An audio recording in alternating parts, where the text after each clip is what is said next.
Hey cutie heads, I'm Tiff Day. Welcome to my platform. It's a journey of growth, of love, of learning, and we're doing it together. You're never alone. Today, you are enough.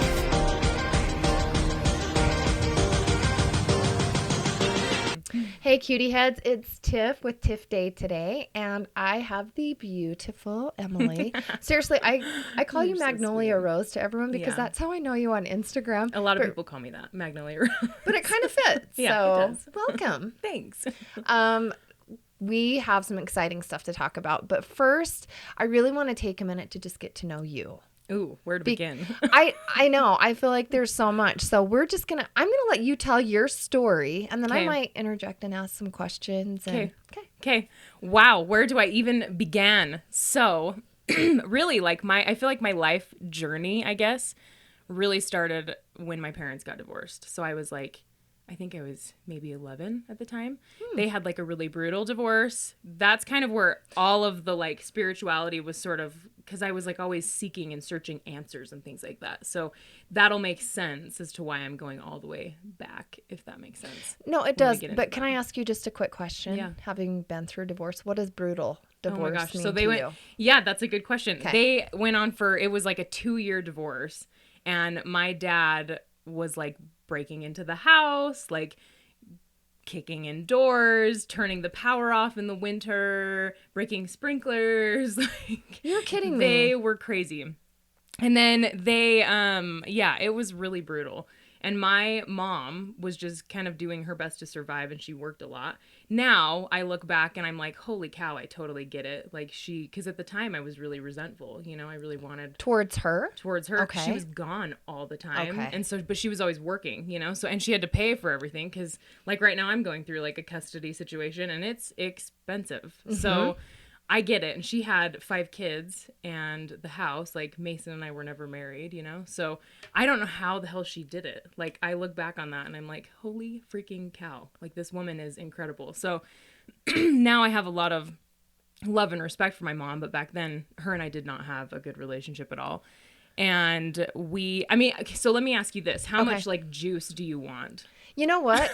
I feel like we offer juice. Okay. You go as juicy as juice. I'll go juicy. Juice it up, baby. Yeah. So but some of it's real intense. That's okay. I think it's real. Yeah. Here's the thing I love is authenticity. Me too.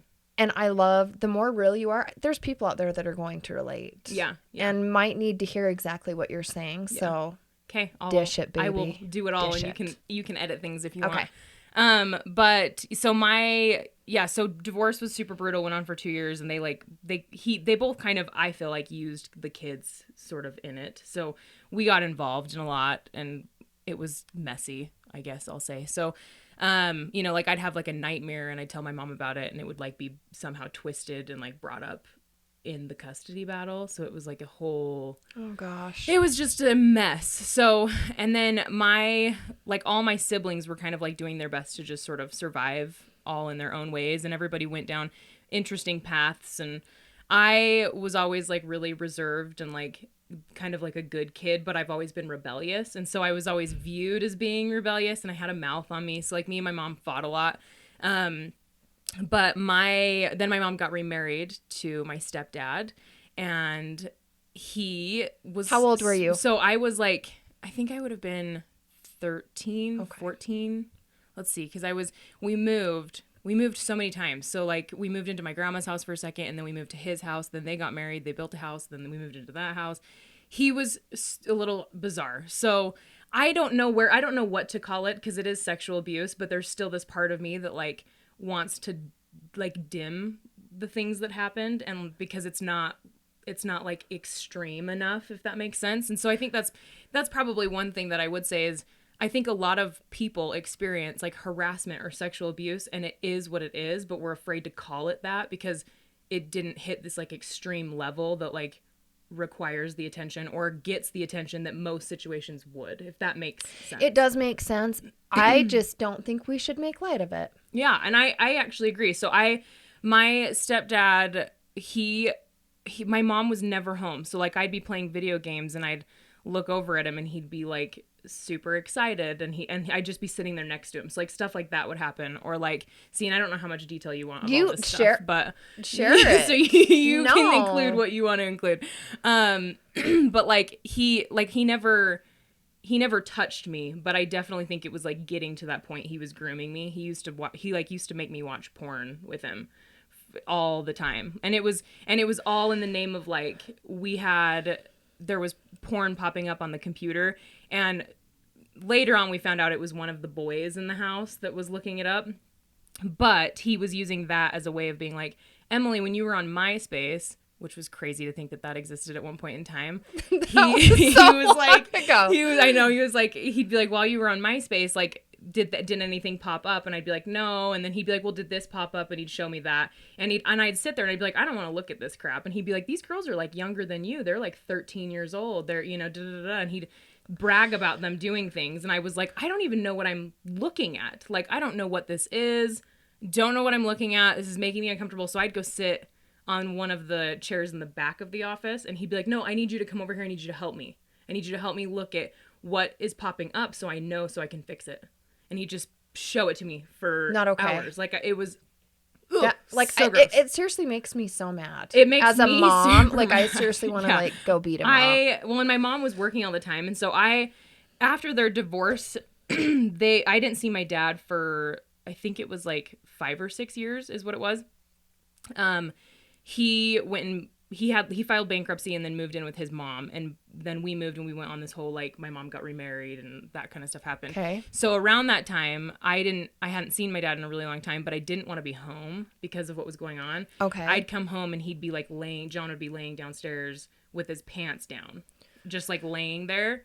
And then I'd walk into my bedroom, like, terrified, and I'd, like, lock the door. And I had no idea, I didn't know what to do. And I knew that it was uncomfortable, but I just was like, what am I supposed to do in this situation? Like, it's uncomfortable. And you didn't want to tell your mom? I didn't want to tell my mom, because I also, there was this part of me that felt guilty because she'd just gotten divorced. And so I felt bad being like, oh, your new husband is doing this stuff, you know? He's a creeper. He's super weird. And I mean, he would say things to me, like, he'd ask about their relationship. Like, he'd be like, what would you want me to do to you? Like, I need things to do to your mom. He said that to you? I mean, there's a lot of weird stuff, but here's the sad thing is that he hasn't gotten, like, none of this has ever been He hasn't been held accountable. No, at all. And he never took responsibility. No, never. He's never apologized for it, never done any of those things. And I don't openly talk about it either, because, like, this is probably, like, the first time, like, publicly that I've really talked about it. I did like a little Me Too post when that was kind of going on, and that was on Instagram, but, you know, like, I haven't, like, told this story, you know, and I won't go into everything that happened, but it was very inappropriate, made me very uncomfortable. I didn't want to be part of any of it. I constantly was trying to, like, leave the situation or leave the room, didn't want to be around it. It was super uncomfortable. So I reached out to my dad, and then him and I would go hang out. And so my mom was like, where's my kid? What's she doing?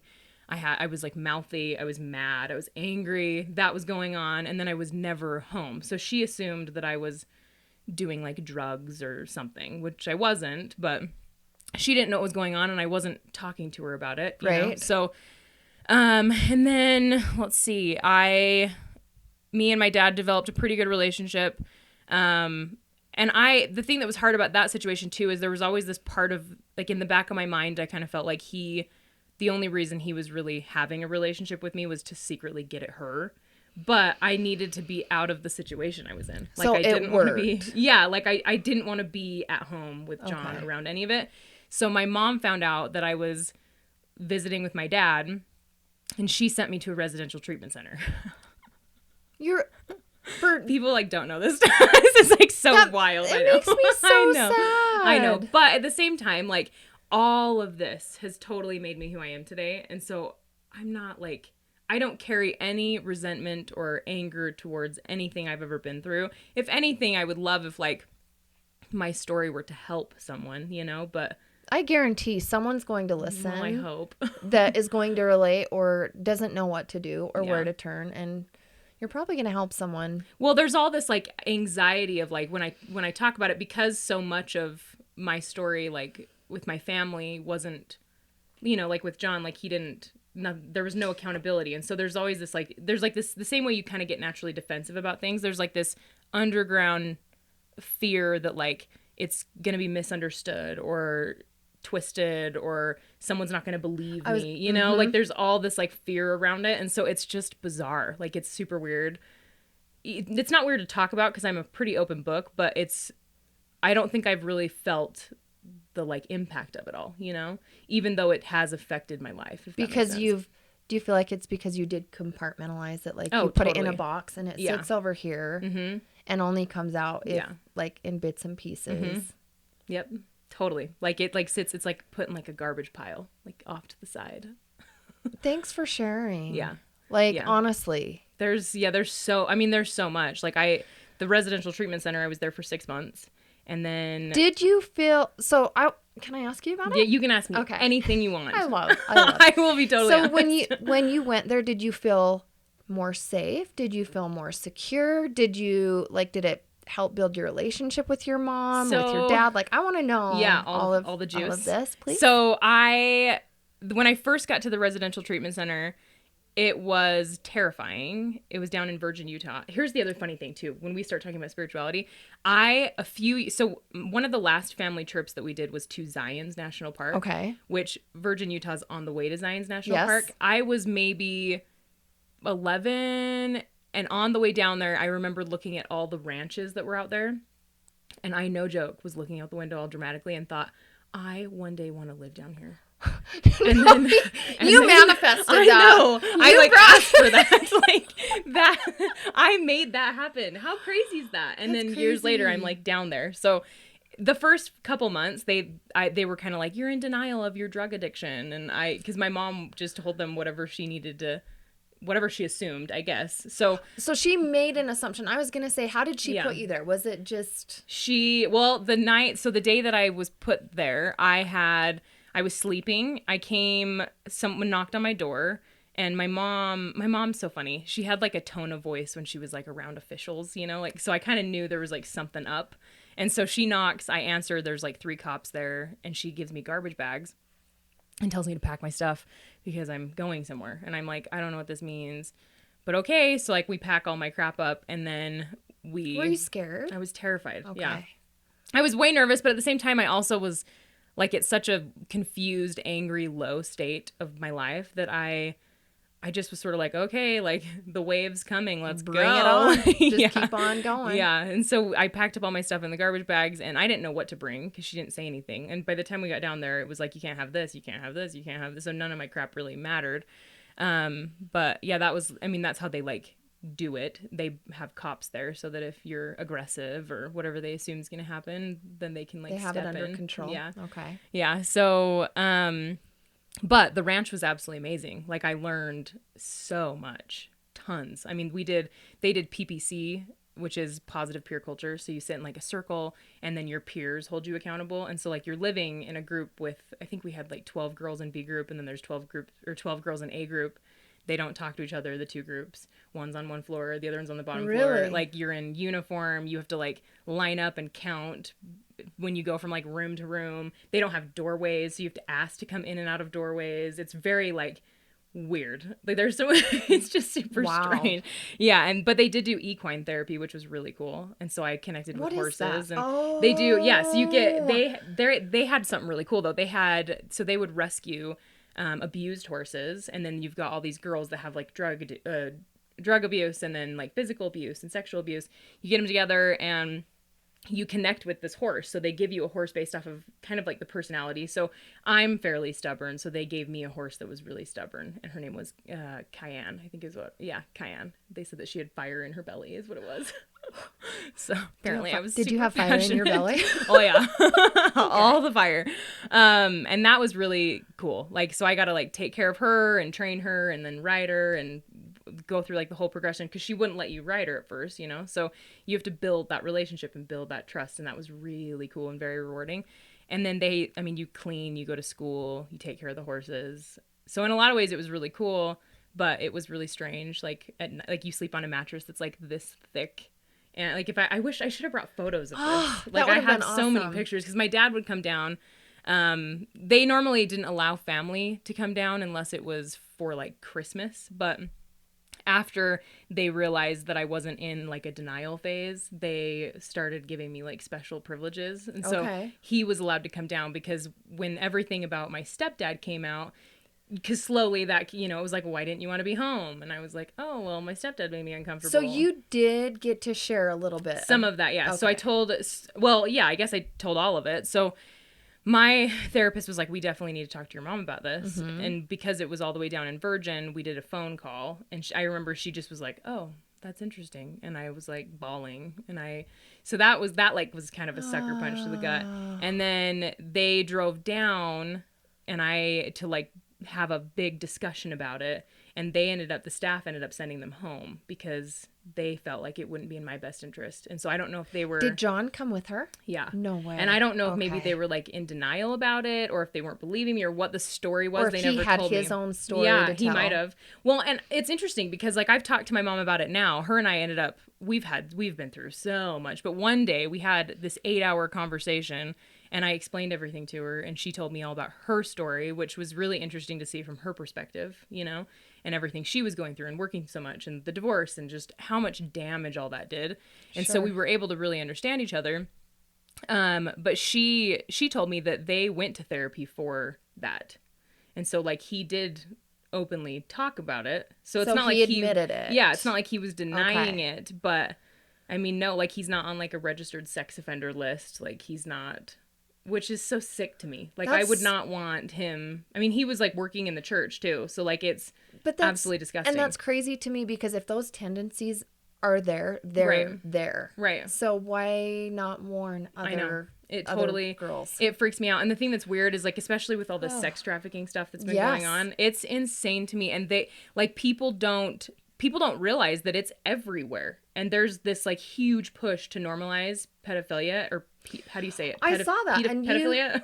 Like, no, I think that sounds right to me. That sounds right. That sounds good. But it's crazy to me that that's even a thing that we're pushing, that there's people that genuinely are trying to get that going, you know? And make it normal. It's so sick. And as a mom, like, why don't they just ask the moms how they feel about it? I know. There was something on Facebook I saw the other day that was like, somebody found this out. They came out of a store, and there was something written on their window that said like 1 F for female and like 1 child. And and then they found out that that's how sex trafficking, like they're writing it on their windows. So they'll have somebody that goes out and kind of vets it out, and then they write something or they do something to indicate it. And then I don't know where it goes from there, but it's freaky. It's everywhere. That actually scares me, because my biggest fear is like something happening to my kids, and especially in that realm. Oh, it scares the shit out of me. Like I think about it with Leo all the time. It's terrifying. Oh, yeah. Well, and see, that's what's really scary is like I only have her 50% of the time, and so then there's the other 50% of the time that I'm like. Do you worry that 50% when she's gone? Like, because I know I'm super high alert. Like everywhere I go, if I walk into a gas station, I'm like scanning. You're like I know aware exactly how many people are in there, and it's natural. I've been like that since I was young. You know, I think a lot of women are like that. Yes. We're kind of always on high alert and on defense and ready, and we know our surroundings, and we're super hyper aware. And so I know that Mason's probably not thinking about those things, just because men aren't as, I don't know, aware of that stuff maybe. I think as moms, we're mama bears. Yeah. So we're going to do anything and everything we can to protect our kids. Totally. So especially when we're out with our kids by ourselves. Yeah. It's a different feel. Dads are like, freaky. Let's go have fun. I know. Well, and I get her in the car. I put her in the car and I immediately lock the doors. Like I don't like sit there with it, because I'm like, what if someone comes up really quickly and opens the back door? I'm going to have 3 seconds to undo my seatbelt, go around. Like, what if I don't have time? You know, like I think about that stuff. Okay, but and she's little. Yeah, she's very little. I have almost adult kids. Yeah. And if I get out to go into the gas station, I'm like, you lock that door right behind me. Like, I'm still like that. Yeah. So I Even think with it's just, adults. even with adults, it doesn't go away. Never. It freaks me out. Yeah. Oh gosh. Okay. Sorry. I didn't mean to Anyway, interrupt. no, you're fine. We'll bounce around. This is how like when my sister comes into town and we start talking, we jump to we talk about 12 different things all at the same time. Okay, good. So we're bouncers. I hope it ends up bouncers. Okay. I'm like, it's going to be awesome. Okay. Let's see. Where else? Okay. What else do you want to know? He didn't end up coming down. Yeah. So they drove all the way down, then they left. They sent them home. What ended up happening with John and your mom? So they are divorced now. Okay. He ended up like losing his mind, and I guess there's some financial issue. I don't know all the details of it, but Okay. there was, he's got some gaps in life. That's a very gaps. A lack of responsibility and some gaps. Yeah. That's really a nice word to use. So yeah. I might take that on. Yeah. Okay, so gaps. I like that. Yeah. So we've moved on. Yeah, so at the time when we were at the ranch, my mom was like, well, I don't think I can have her come live back at the house. And so they actually started talking about foster care. And I was like, oh my is this a real discussion? Like, this is what we're doing? Is this, like, am I really that unwanted? You know? But what, I guess I don't understand. Why did foster care come up if you have a dad? Exactly. That's what the ranch said. So the therapist there was like, well, why are we doing this if she's got a dad? Let's reach out to the dad, you know? Okay. So then in that scenario we did. Then they started having my dad come down, I think almost every week or every other week, which was rare. Like, they don't do that. And then him and I built a pretty good relationship, and he was living with my grandma, and so that's when I moved in with them.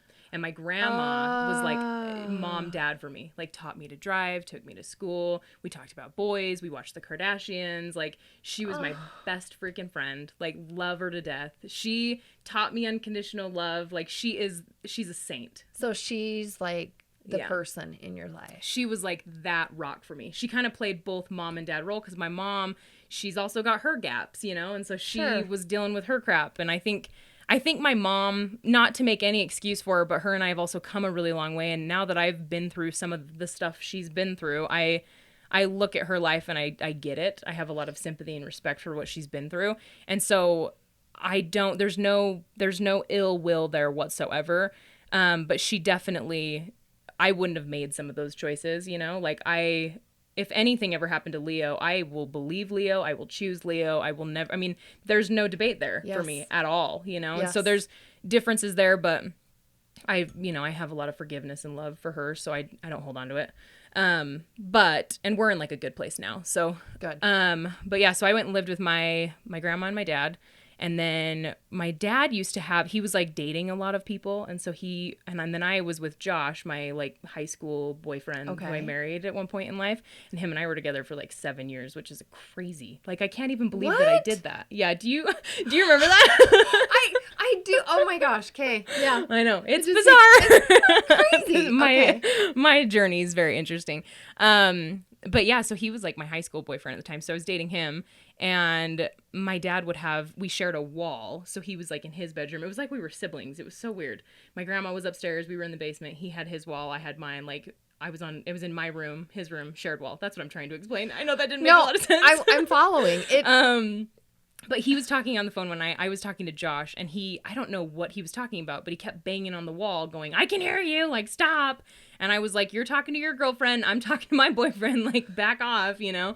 And he got so pissed off and, like, kicked in my door, got in my face, called me some names, and I was, like, terrified.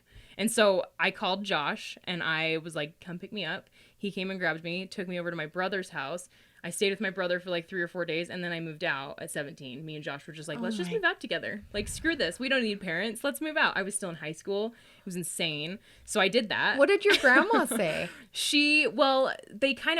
My grandma was so old that they were like, Emily doesn't want to live here anymore. Because later I found out my grandma was like, why did you leave? Like, what did I do wrong? And I was like, you didn't do anything wrong. But her and I never had a chance to really like talk about that, you know? So we did later, obviously, but yeah, so then we had a little basement apartment that was a 4-plex situation. The ceilings were so low. It was $450 a month right across from the Salt Lake Library. It was really cool, though. You moved out at 17 and still went to high school. Yes. Oh, so gosh. I went to East Hollywood High School, which was like that funky art school. I remember. Yes. Yeah, and I loved it. So I did like makeup and theater, and my vice principal was amazing. She was like another mom to me. It's interesting. When I look back on my life, I always had a disconnect with me and my mom, but there was no shortage of strong women that totally like mama bared me, and they looked out for me, loved me, took care of me. I've really been blessed. Like, I've had a lot of motherly figures. So there's no shortage of moms, you know? And I'm really grateful for that because there's been plenty of times that I've needed them and I've just always had like some anchor there, you know? So yeah, that school was really cool though. That's so It was awesome. such a cool school. Like there were no sports or like cliques. Everybody was weird. Like I loved it. It was so fun. And I learned so much there. I learned film. Like it was so cool. It was just so cool. I'm so glad I went there. I wish I would have gone there more because I think I moved. It was probably my junior year, maybe. I don't know. But yeah, it was cool. I took tracks to get there and the bus because I didn't have my driver's license at the time because I went to the ranch. So like all of that like normal teenage, like you get your driver's license, you go to school dances, you like date boys, like you do all that stuff. I didn't do any of that. Like you just went. Well, and then you make your own little. And then my dating history, I did it in total reverse, right? I got married, then I had a baby, I got pregnant, and then I dated. Do share. Do share. I've done it all backwards. Share. So yeah, so Josh belonged to the LDS Mormon religion, and I grew up LDS. So like, you know, it has its pros and cons. I don't know where you are spiritually. I don't want to offend or anything. You're not going to offend me. Okay, perfect. I'm accepting and loving of all. Okay, good. So. But yeah, so his parents were very, obviously we were living in sin, you know, and so that was a really big deal. So they really pushed marriage, and that kind of pressured us into getting married. And so then that was what made sense because they did not like me. Because from their point of view, and I can go to where they sit and see it from their perspective, even though they were totally wrong.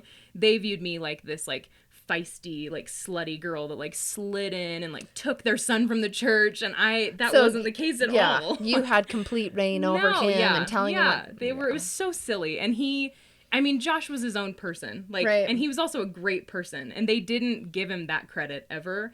And so that really bothered me because I was like, you guys don't know your son. Like, clearly you don't, you know? But I will be the bad guy. That's totally fine. You know, not a big deal. So we got married in the hopes, we wanted to be together. So it wasn't like we just did that, but it was kind of in the hopes that maybe it would like bring some of the family together. And it did. It was amazing. Like that piece of paper made such a difference. All of a sudden they were like interested in getting to know me better and like inviting me to family dinner. It was so weird. It's just a piece of paper. Yeah, it was so silly. So, yeah, so then that happened. And then him and I, let's see. So we got married. We moved out to West Valley. Bought like a little house over there, had way too many rescue dogs. It was a fun life. We went to Disneyland like twice a year, every year. What? Like, we were so like young and stupid. But it was fun. And then I had a couple job changes in there. This was, I think, before Elite Academy. Okay. But he just stopped like communicating. There was just like this weird shift, and I won't go into his personal details, you know, but he had some gaps. He had some issues. I love the gaps. The gaps. Yeah. And it's interesting because I remember after everything with John, I was very like selective. I went after the Mormon boy that would be the safe option, that like was really well behaved, that would have respect, that wouldn't do things that would freak me out. And then ironically, my mom always says, that which you resist, you persist. And so, which is interesting because my life has very much been that way. So it's weird that I chose that path, and then certain things happened in our relationship that triggered that wound, if that makes sense. Yeah, it does. Without giving away or, you know, because I don't want to be, he's a great guy, and I don't want to like be disrespectful. And he's also come a really long way.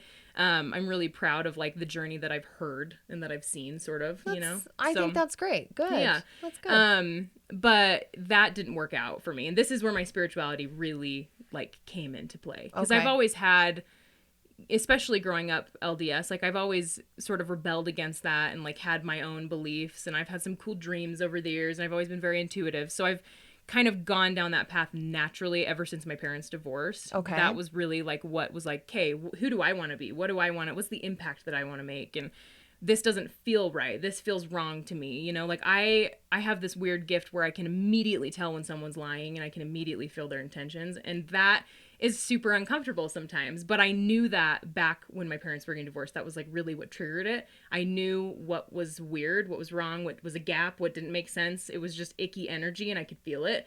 And so a lot of that I've like dived into and been like, what was that? You know? So when Josh wasn't communicating in our relationship, and there was something going on, and I wasn't totally sure what was going on, and I couldn't get any answers, I was like, I need answers. Like, I need answers. I need to know. I can't figure it out. I'm not getting it from him. And so I started going within, and I had this 6-hour conversation with my sister one night, and I was telling her everything, and she was like, Em, why don't you, instead of focusing so much on Josh, what if you just focused on you?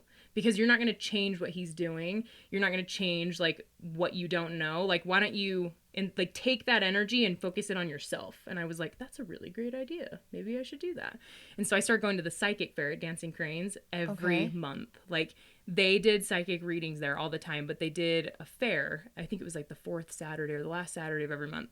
And so I went every freaking month, and I would sit down and I'd get a reading from people, and some readings sucked and some readings were life-changing, and it was crazy. Like, I had this one girl, her name was Denise. She was amazing. Everything that she told me was so dead on and accurate, and I wouldn't tell them anything because I just wanted to, like, test the waters and see what was going on and vibe on the intentions, you know?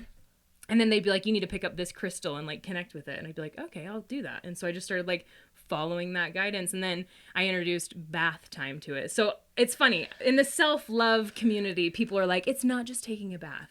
No, it's not. But why are we hating on baths? Because if I lay in a bath and I have a crystal and I put it over my heart and I'm connecting with it and I'm going, Emily, how do you feel right now? Like, that is so beautiful. Who cares about the bath? Like, who cares where I'm doing it? You know, that's what's going on in that bath. Like, I'm not just sitting there, like, jamming to music, like, in a bubble bath. Like, it's not that for me. It's so much more than that. And that, I just, really quick, when you go look at your Instagram, that is one thing I do love to see when you have bath time. And that sounds so weird. Okay, that just sounds weird. But you always, and I was telling some of my kids about it, but there's always, like, fun colors. And it's so probably fun. Like what you're connecting to or feeling. There's always a book. There's candles. And I'm like, oh. It's like a whole setup. Well, and it's very like what, so everything spirituality with me is like, what meaning can I give this? You know, because I think sometimes, I don't know. I feel like spirituality is so sacred and so personal. Like, it's not the same for everybody. I don't think it should be.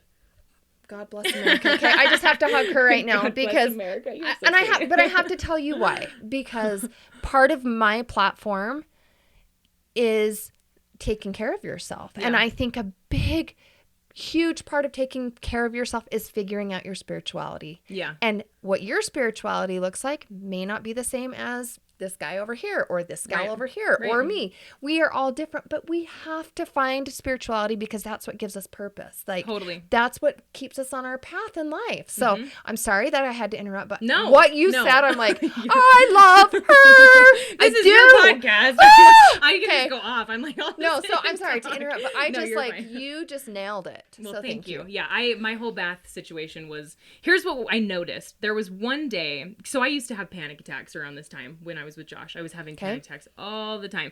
And have you ever had a panic attack? Yes. Okay, so you know awful. That, like, that afterwards, you have this, like, buzzing, euphoric, it's like your lips are vibrating, kind of, and it's like, yeah, like everything's tingly. Everything's tingly. Yeah. So I had this, so around this time, my grandma had passed away, and that was devastating for me because she was mom and dad for me, right? And she was kind of like, I mean, as much as I totally love that I gained a great guardian angel, like she was like the family. She was like my family. It for you. know, she was totally it for me, and she always had my back. And so it really hit hard when she passed away. But I was laying there in the bath one night, and I was listening to whatever psychic I was going to that was like, pick up this crystal and do this. And so I was sitting there and I could feel the crystal like vibrating in my hand. That's the same way that like a panic attack, if you were to like centralize it in a stone. And I was like, okay, that's really weird, but maybe. And I wasn't like on anything. Like I was like totally sane. Like I wasn't, none of that was happening. I was like very just drinking lemon water, like listening to music, had the stone, and it was vibrating. And I was like, this is so bizarre. Maybe this is in my mind. I don't know. And then everywhere I put it, it would vibrate. And so so then I started thinking about my grandma, and that made me upset. So then I put the stone on my heart and could feel it vibrating in my heart. And then it was so bizarre. Like I can't even describe really the feeling, but it was the exact same. And the water wasn't like too hot either. Like it was just normal bath. And then my entire body was vibrating, tingling, the exact same like sensation that a panic attack gives you. But I wasn't having a panic attack, but it felt the same. And so then I thought, like, this is so weird. Like, what is am I accessing some, like, realm? I don't know. Like, what is going on? Because I was just thinking about my grandma. And then I had these thoughts come over in my head that was, you are loved, you are loving, you are love. And over and over. And I wasn't, like, putting them there. Like, it was like just it was like impressions. And so then I was like, oh my gosh, maybe this is, the only other experience I have with this kind of stuff is what I learned when I was LDS going to church, and they talked about how men always had that kind of stuff happening. Maybe I have the priesthood, So I was like, what is going on? This is wild. But it was so cool, and it was so powerful, and I could feel it everywhere, and it was so euphoric, very like that same feeling when you have a panic attack, but it was all over, and I felt really good. And so I was like, this is so strange, because the only other way that I've interpreted this feeling was negatively. And so then I thought, okay, so if you have a panic attack and a spiritual experience and they both offer the same sensations, then what is it about one that makes it bad and the other that makes it good, right? Maybe it's your mindset. I don't know. So then I was like, could I stop these panic attacks? And so then the next panic attack I had, at some point in the panic attack, I thought, whoa, like, you had this same experience, but you experienced it in a positive sensation, like, change it. And so I did, and it took some time, but like every panic attack got lesser and lesser and further apart until they just eventually stopped, because I would start associating the positive experience with it. I'd remember the positive experience. This is around the time I got into Gabby Bernstein. Do you know who Gabby Bernstein is? No. Who's Gabby? So she's amazing. She's this author that totally changed my life. So around the same time, I got a book called May Cause Miracles. And it's a 40-day guide. And it's this like spiritual journey you go through. Every week is themed. So there's like a week for your body image, and a week for career, and a week for relationships, and a week for yourself, and da-da-da. And every day you get an affirmation. And the whole point of it is that when you have a negative point or a negative thought come into your brain, you replace that thought with the positive affirmation, and you're training your brain every day with this positive affirmation to go there instead. And so it's choosing love over fear. And that's all that I was doing when I had this sensation of the panic attack, is it was choosing the good experience instead of the bad. It was just mentally shifting. That is incredibly powerful. It's so cool. Yeah. But it's powerful. Yeah.